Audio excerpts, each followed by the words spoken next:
So, you think you might be a type 6 on the Enneagram, but you're not sure. Maybe you took a test or you had a friend who's really into the Enneagram that said, "Oh, you are absolutely a type 6."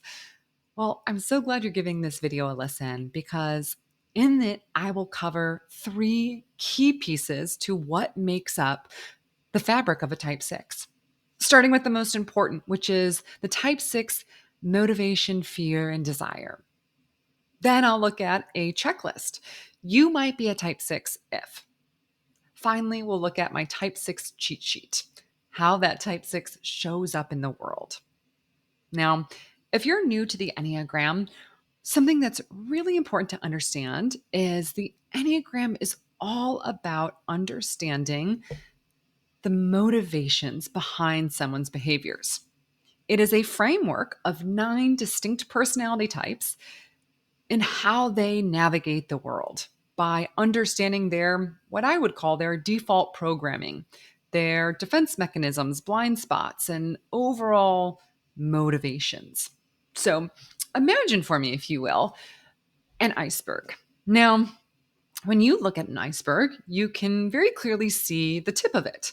That is something you can observe, but you can't see everything else beneath the surface.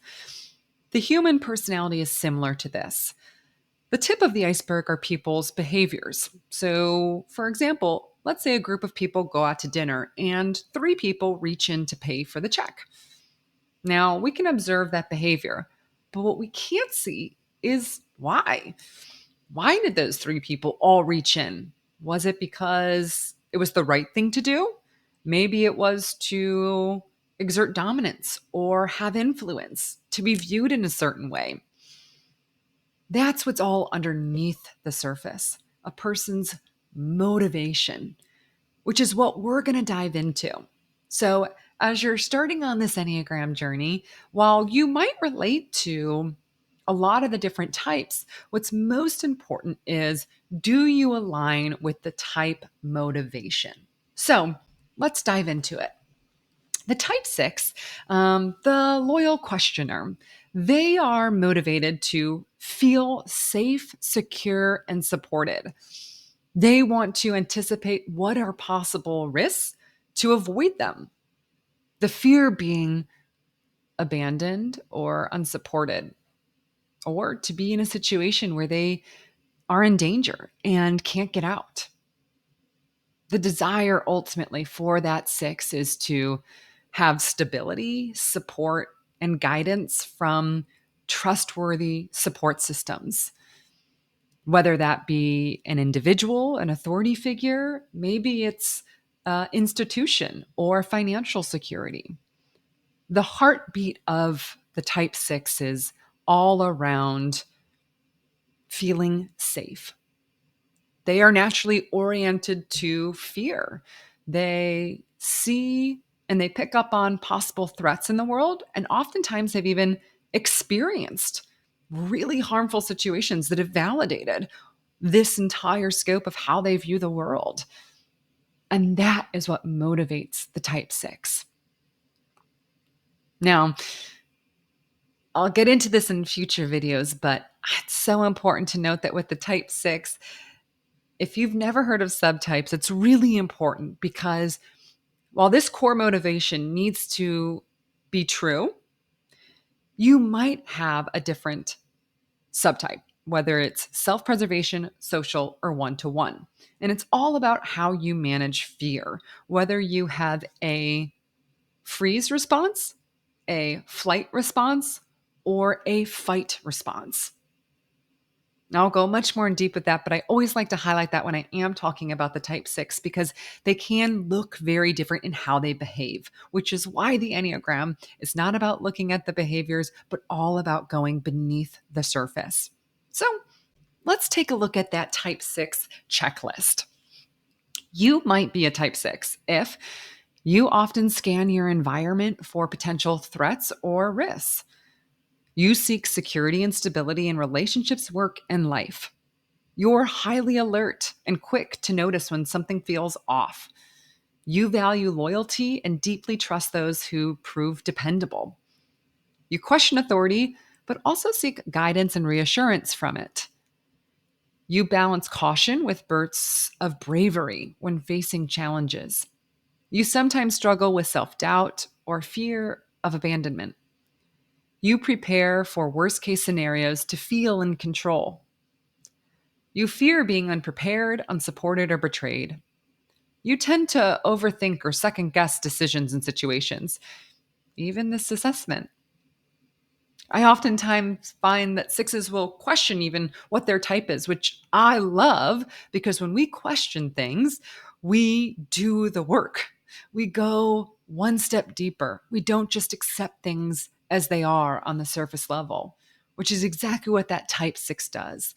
They question, they ask, they want to fully understand because once they do, they can put their trust in whether it is a person or an institution.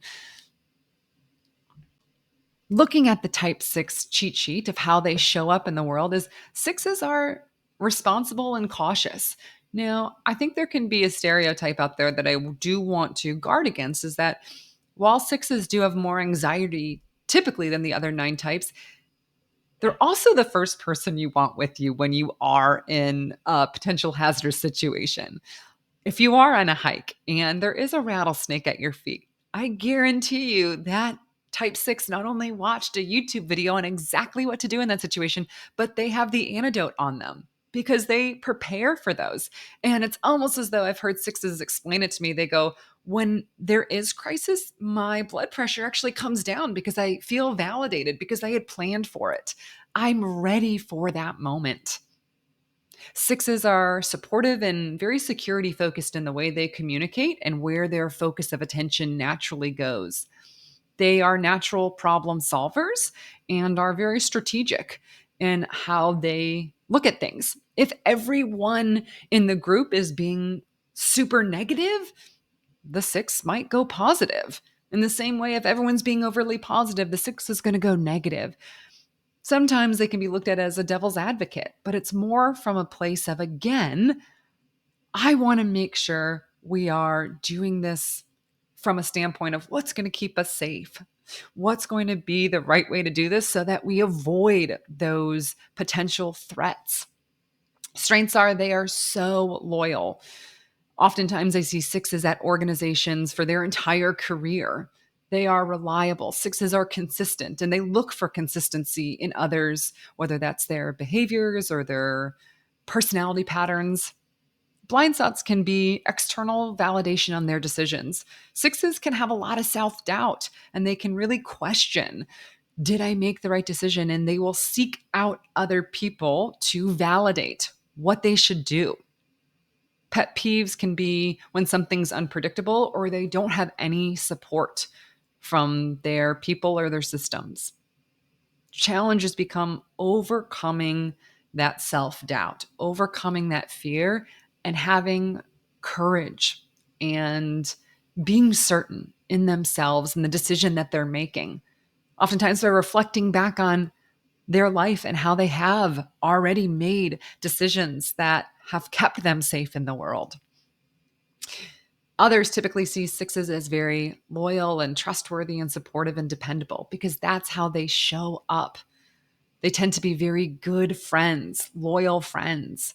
I also have found that sixes tend to not have huge egos and can have a very funny, dark sense of humor.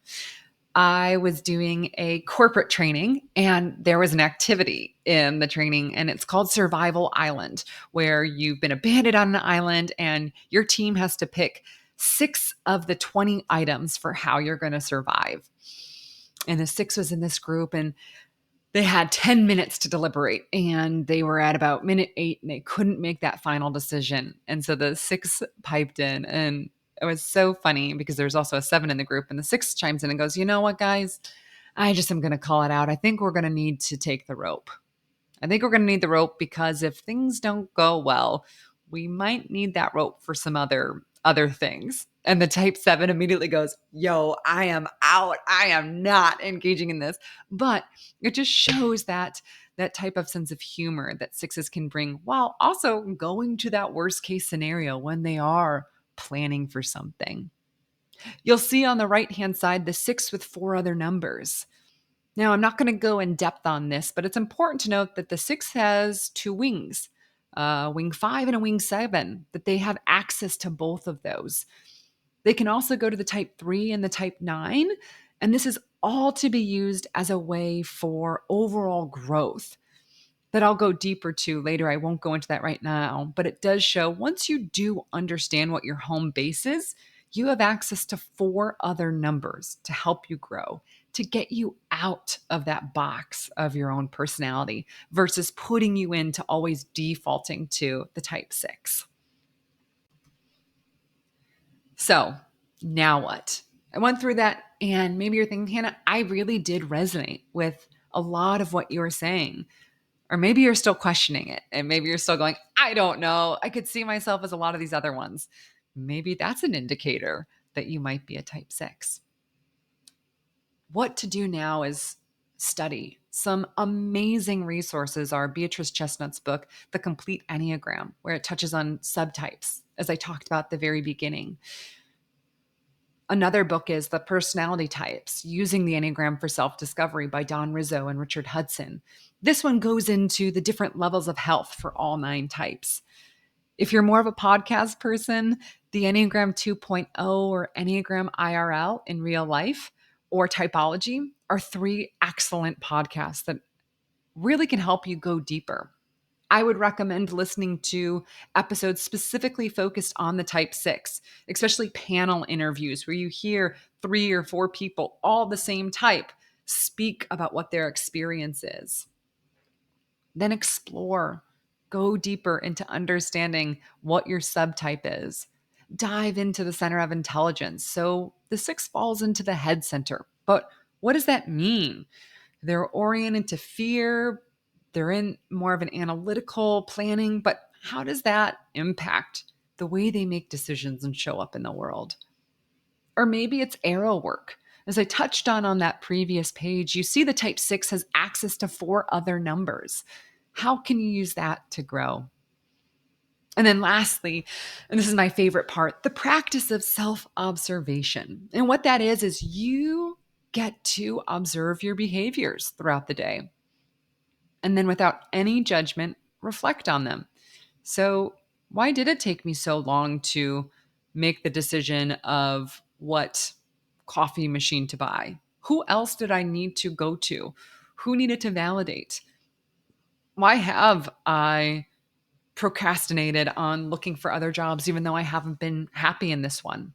No judgment. Just observe these behaviors or things so that you can better unlock who you are. Now, you are ultimately the only expert on you. No test, no friend, not even an Enneagram practitioner like myself can tell you your type. It's from doing the inner work. Now, if you do still have questions and you want to go deeper, I am more than happy to do a typing interview where I ask a series of questions to really discover what your type might be, or a coaching session. Just go to 927coaching.com to set up some time to go deeper. The goal in all of this is to not leave you stuck or feeling like, oh, I don't know where to go now. The Enneagram is a tool designed to do the exact opposite of that, to help you grow and to get out of some of these default patterns or behaviors. I hope this was a helpful video as you're embarking on your Enneagram journey of self-discovery. If you are a type 6 and this is resonating with you, I encourage you to lean into your strengths. Lean into your natural ability to problem solve and question, because every single type has that light that they bring that's needed that the other types don't have. So thank you so much for listening, and hopefully I either hear from you soon or you watch some of my other videos that bring about even more enlightenment on your own Enneagram journey. Thank you so much.